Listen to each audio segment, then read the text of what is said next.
Bad governance over time is largely responsible for what we are experiencing now. And I'm gonna predicate this on some data from the MBS very quickly, so that we get the context of where I'm coming from, right? Now let's go to the Northeast, for instance. The government data available from the MBS said that education in the Northeast is horrible.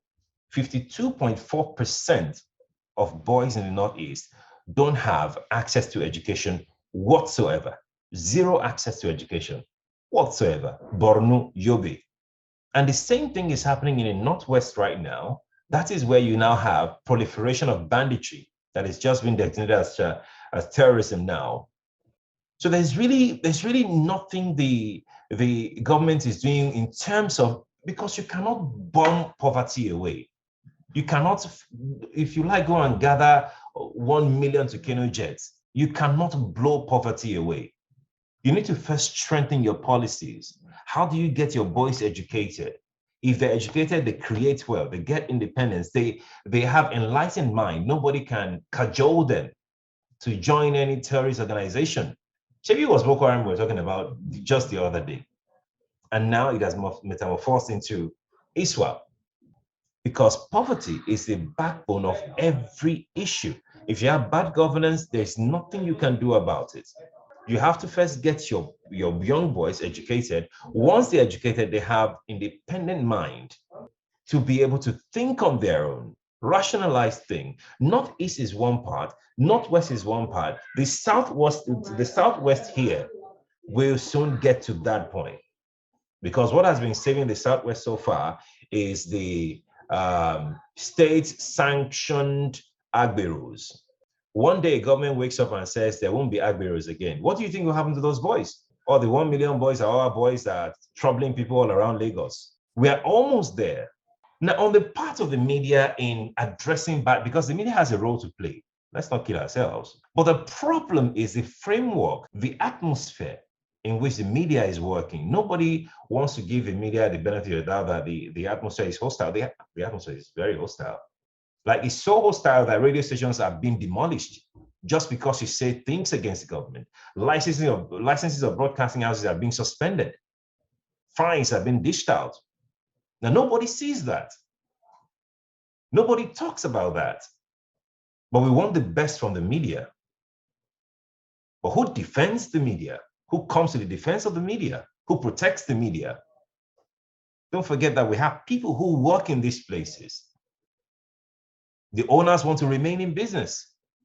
If you go and call out a governor now and say that Agba Jalingo was just freed just the other day.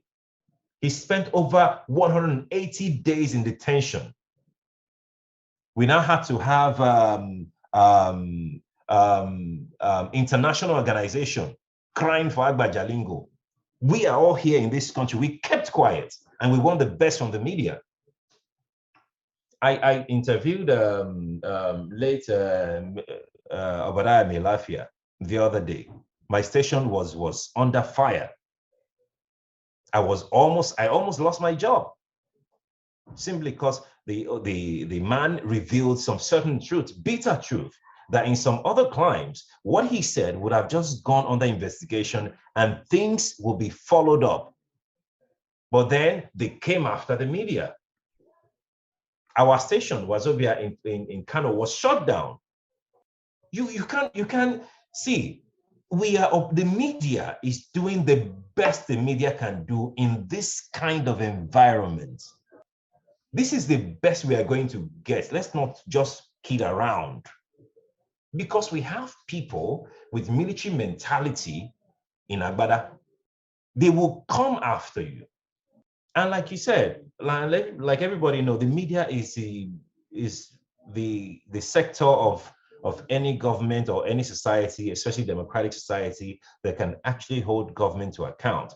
But if the media is not allowed to hold government to account, then what happens? This is it. Bad governance, because they get away with everything. We want to we want to hold them accountable. You want to ask them questions. You want to ask them about policies. Try now and see who will come and answer you. Even Lagos here, you want to interview somebody, they will not come. In fact, you want to interview another person that they know that is anti-government, they will threaten you that they will seize your license, they will take over your office, they will do this. It's easier to say, if you're in the field, you know that the media is doing everything the media can do. It's not okay, we can do more, but unless the atmosphere is conducive enough, this is all we're going to get. There are a lot of challenges with running a media business in Nigeria. It's what it is.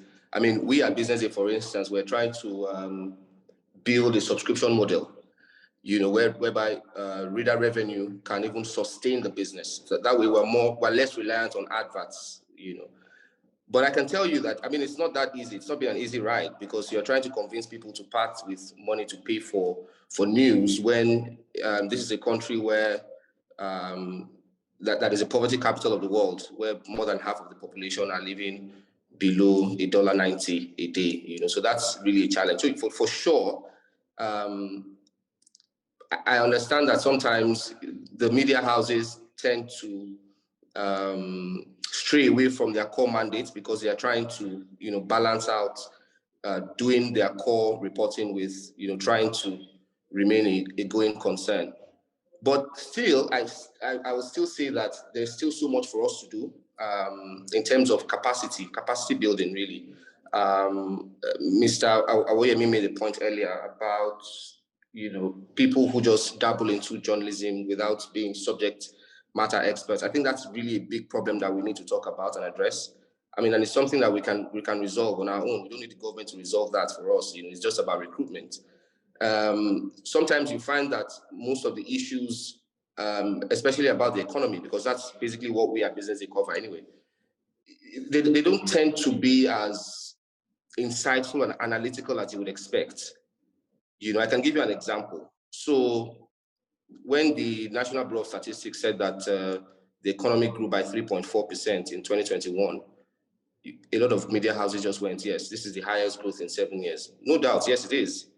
But what was lacking was that in-depth analysis. Yes, it's the fastest growth in 7 years, but it's because of the low base from 2020, when we had the strict COVID-19 lockdown. That was basically missing in most of the articles I read from different media houses. And I was disappointed, really, because I just felt like, I mean, if you're talking about, I mean, that government officials tend to jump on these things. Oh, yes, Buhari has delivered the fastest economic growth in 7 years, and they think they're doing the right things, but they're not, because the economy is actually shrinking. In 2014, the economy was about $540 billion.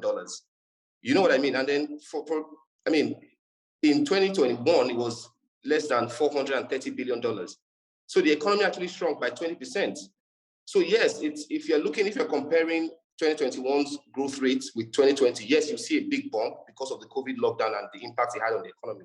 But to then go and write stories just looking at it from that narrow perspective that the economy has grown at the fastest pace in 7 years, it's not good enough. It's not telling all the sides of the story. So I think for sure we need to step up really to be able to provide more in-depth analysis and really hold government accountable for what they do. Because the truth is, at the end of the day, we're all affected, we're all impacted by the policy choices and policy direction of this administration. Another example I can cite is the debt. I've not seen enough analysis, trust me. In fact, I feel like maybe one day all the media houses should just agree that, you know what, on this day, we're all going to, on our front page, but at least that's for print anyway. Or if we can actually not limit it to print and say that, okay, you know what, even radio stations, broadcasters, on this day, we're just going to talk about Nigeria's debt situation, because it's a big problem. And then we dedicate a day to that, and we're all talking about it, just to get that kind of, to have that kind of collaboration that will really get the government to listen. Because I don't understand how your debt stock goes from about 15 trillion in 2014 to 40 trillion now, and you really cannot say this is exactly what we've achieved with this. Nigeria has borrowed the most external debt of all emerging market and frontier market countries since 2015. And it's really amazing to hear that. I mean, because I'm wondering, so where has that money gone? If you take a very serious look in the last 8 years. Most coverage is around politics, but very little about governance. You see, we cover politics, but we don't cover governance. Governance is what the watchdog role is all about. It is not about politics. And so you find that most of the titles is political party did this. Nobody's interrogating the process. Nobody's interrogating compliance. Nobody's interrogating things like financial contributions among political parties, which is about governance. But we discuss this person is campaigning against this person. Nobody's discussing issue around the recruitment criteria. Nobody is even saying that as of today, amongst the list of people being positioned to lead the country, how is the media framing the issues upon which manifestos will be decided? How is the media going beyond just holding people to political debate? It is for this reason that I believe that the media must begin to take a look and understand how do we address the funding model around the industry in order to fulfill the role. My dear brother, Obi Asika, made very, very distinct contributions that I do not have any arguments about, except to expand on one point. When he said that the way we communicate has to change, it is not just about the generation we're dealing with, it is about the level of enlightenment in society. If you pick the newspaper this morning, ask yourself, what information did you get that is useful for you to move around? Now, for example, in Lagos recently, they said that people who have breakdowns of vehicles would have committed a criminal offense. In the days of old, a media house should have been able to challenge that. Now, even after challenging that, the question then goes around our justice administration system, that after writing, nothing happens. People can just ignore you. And so the media house's ability to, when I say media house, I'm looking at everybody in totality, go to radio and whatever, has a major challenge for itself. The society itself is not able to help the media in its delivery of the work. But if we're going to live with one thing, let us agree that the press release syndrome must stop, for example.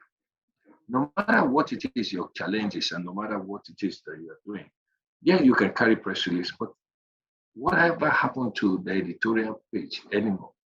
The society gets the media it deserves. What we have right now is a situation whereby we undermine the media to such an extent that it is impossible to get any redress.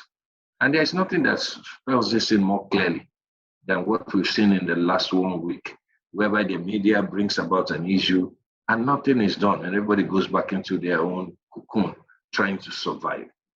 While people are hungry, like I said, trying to survive, it is difficult to create excellence. And as such, what you will see happening is that there will be an oasis whereby a few people will begin to understand that in order to survive, they must create a niche for themselves.